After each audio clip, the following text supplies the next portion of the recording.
Aunt Rose and Aunt Mavis delivered their weakened and feminized nephew to Miss Duff's apartment as it was going dark.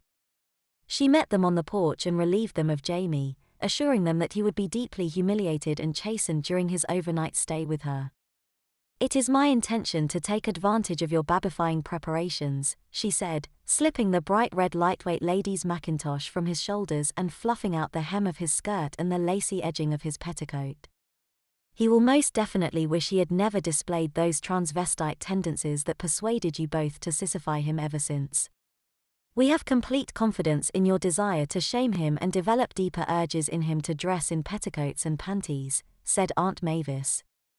"Let's hope the girls will create a choice of uniforms which will meet his need for humiliation." "I do hope you will attend tomorrow morning's assembly," said Miss Duff. "Your presence will add an edge of anguish to his misery."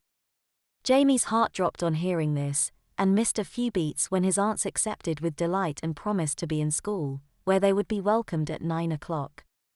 As soon as they left and the door was shut, Miss Duff turned on her unfortunate guest. Well. So you want to be humiliated and you want to be treated as a baby girl," she said.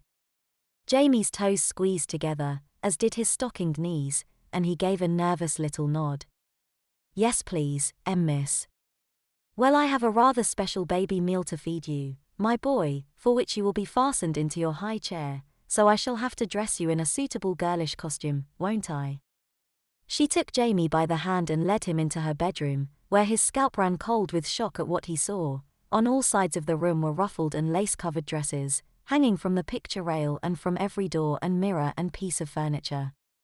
Jamie saw in an instant that every one of them was a baby dress or toddler's dress, and he had a frightening feeling that they were all for him. He met this turn in events with a thrill of delight.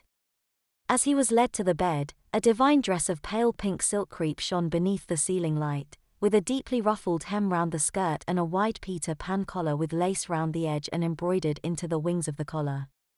The sleeves puffed like pumpkins, with lace at each cuff, and a deep sash lay across the satin bedspread on either side.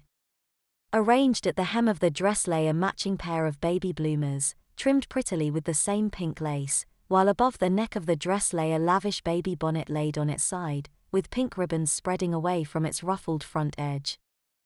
Jamie held his breath as Miss Duff undid his skirt and slipped it down his legs, unbuttoned his blouse and removed his chemise and panties. His flesh rippled with joy as she fed the cold silk baby bloomers over his feet and slid them up his legs. There was a white nylon petticoat to cascade over his shoulders so that its lace bottom fluttered around the panty.